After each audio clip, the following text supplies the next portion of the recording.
Hi everyone, good morning. So, tapos na tayo sa pag-ano ng blazer na ito, no?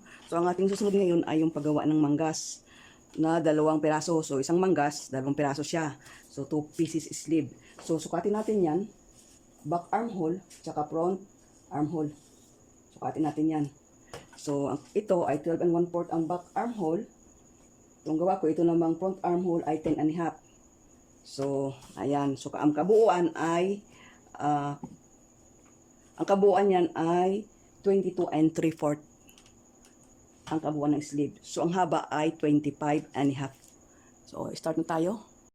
So, guhit tayo ng tuwid. No? Ito yung haba ng ating manggas. So, kailangan 90 degrees ito, 90 degrees din ito. Para, magandang pakagawa ng sleeve, no? So, kailangan talaga 90 degrees yan. So, after nyan, paano natin makuha ng bicep? Ang bicep natin ay, ang bicep natin ay armhole divided by 4 plus 1 and a half. So, ang armhole nito ay 23 and 5/8. So, plus 1 half. Ito yung bicep. So, whatever your armhole, divide mo sa 4, dagdagan ng 1 and a half. So, yan yun. Or, armhole divided by 3. Armhole length divided by 3. So, pareho lang yan. Guhitan natin. So, ito yung bicep natin.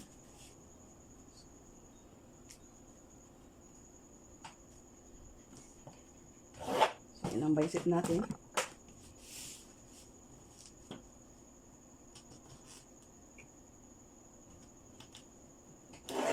Ayun. Walang pinama. Yan, so yan ating bicep, no?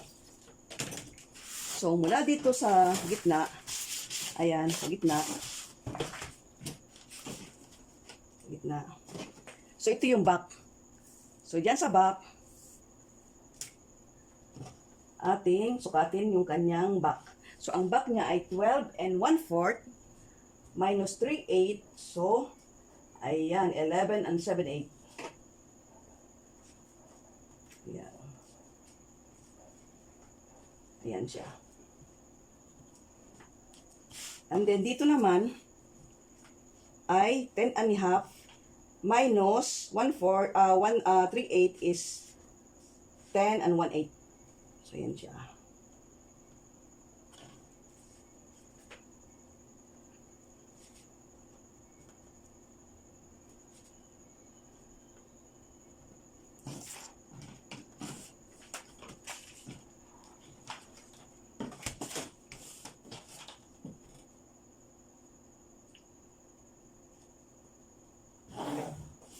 So, ayan siya.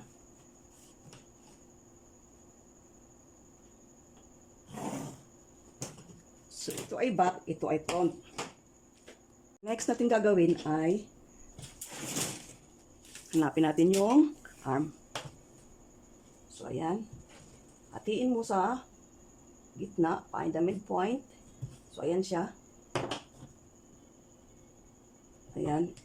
At go up ng 1 inch. So, go up ng 1 inch. Yan yung kanyang arm. Susukatin natin yan.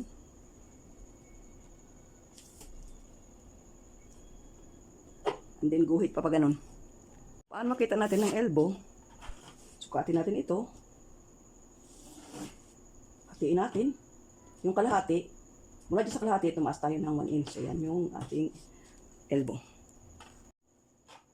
So, mula dito pumunta tayo sa back, no? Hatiin natin yan. So, yun ang kalahati niya. Yan. Sukat tayo ng half inch papasok doon. At half inch din dito sa palabas. So, ito yung gitna. Sukat tayo ng half inch papunta dito. Sukat ng half inch papunta doon. So, ayan siya. And then, guhitan natin pataas. Dito. Tayo guguhit. Hindi dyan sa gitna, dito. Ayan. At mula dyan, ilalampas natin ng 1/4. So, ayan. So, nandyan siya.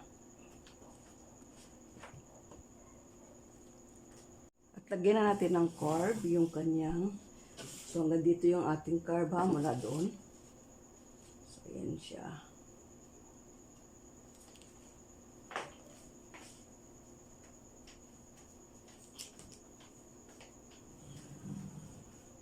So, hanggang doon lang. So, ayan ang curve ng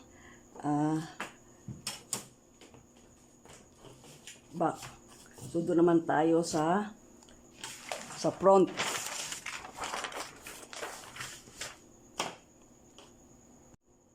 So, dito sa front, divide natin sa 3. Ayan.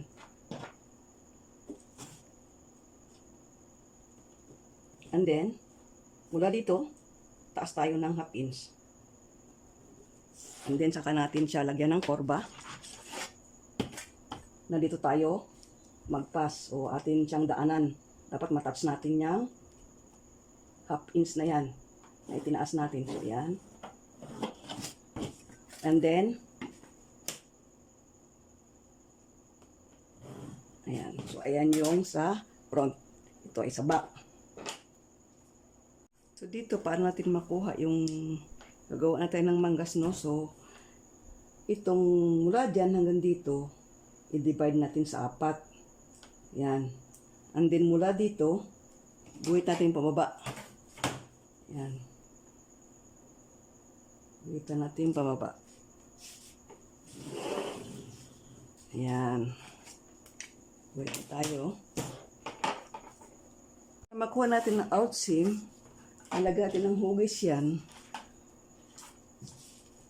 Pasok tayo ng 1/4 dito.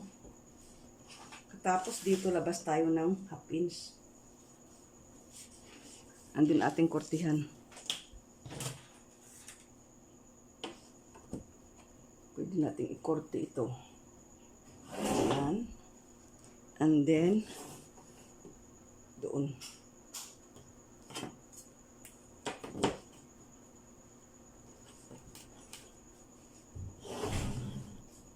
Hanggang dito sa kurba. No? Ayan.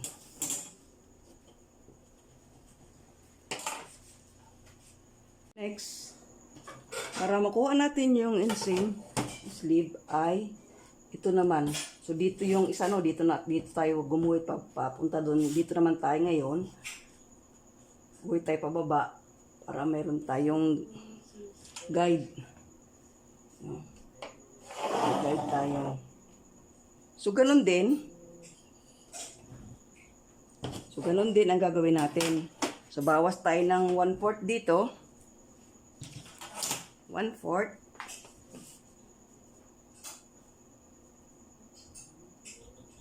And then, 1/2 inch. Labas tayo ng 1/2 inch dito. So, ganoon din ang ating gagawin. So, ayan.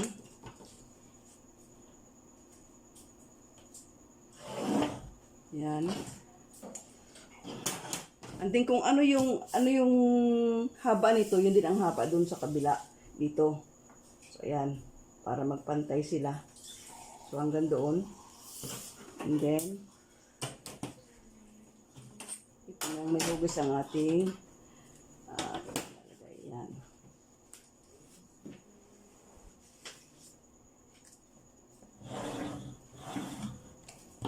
So, may guide na tayo, no? So, next, ang ating gagawin ay itong laylayan na. So, paano natin makukuha ang laylayan na piraso siya? Paano natin babahagiin? So, ganito yon. Itong ating circumference dito sa laylayan ay 11. So, ang kukunin mo dyan ay 30% ng 30% yung inside the sleeve at ito namang top sleeve ay 70%. So, 30, 40. 30, 70. So, ganito ang paggawa niya, no? So, ayan siya. 11 times 30% equals. Ayan siya. Next, guhitan natin. Mula dyan hanggang doon, guhitan natin yan.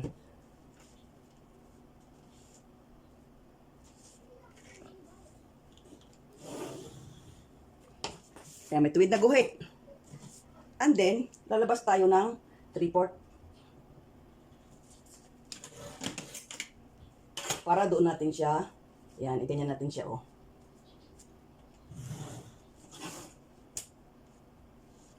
Doon sa half inch na ibinaba natin hanggang doon.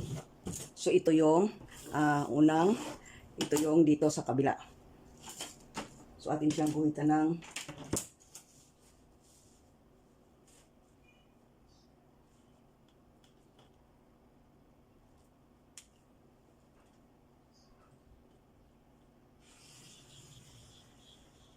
ayan. Guhitan na natin, no? Ito, dito. Ayan siya. So, yan yung manggas ng out seam sleeve. So, dito tayo ngayon sa in seam sleeve. So, dito kayo na may tanda tayong 1 inch. Ito yung tanda natin una. Natin yan ito. Tapos, kabilang side ay may tag half inch. So, dito sa kabilang side, dito tayo magmumula o papunta doon. So, ito 1 inch, doon, kulang na 1 inch. No, so, ganyan. So, atin siyang guhitan na. So, kailangan doon, half inch yun. Ayan. Kasi meron na siyang kurba, dikurbahan natin. So, mula dito, ayan, guhit tayo papunta doon. Ayan. So, ayan yung ating inside na sleeve. And then, ang guhit nito ay kapantay nito. Dapat ito ay pantay. So, ayan, i-extend natin yung line hanggang dito. So, ayan. Dapat nandyan siya. So, ayan siya. Pinahaba niya. And then dito, half inch. Half inch. So, nandito siya. So, atin siyang guhitan ng para makita nyo, ha. Jesus. Nani ko naman. And then, ito.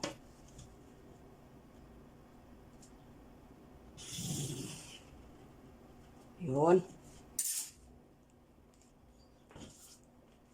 Ang din saka natin i-connect dito. So, ito yung ating panloob. No? So, ngayon, ito yung ating gitna. So, para mabuo, atin siyang lagyan ng korba. Para sa underarm. Ayan siya.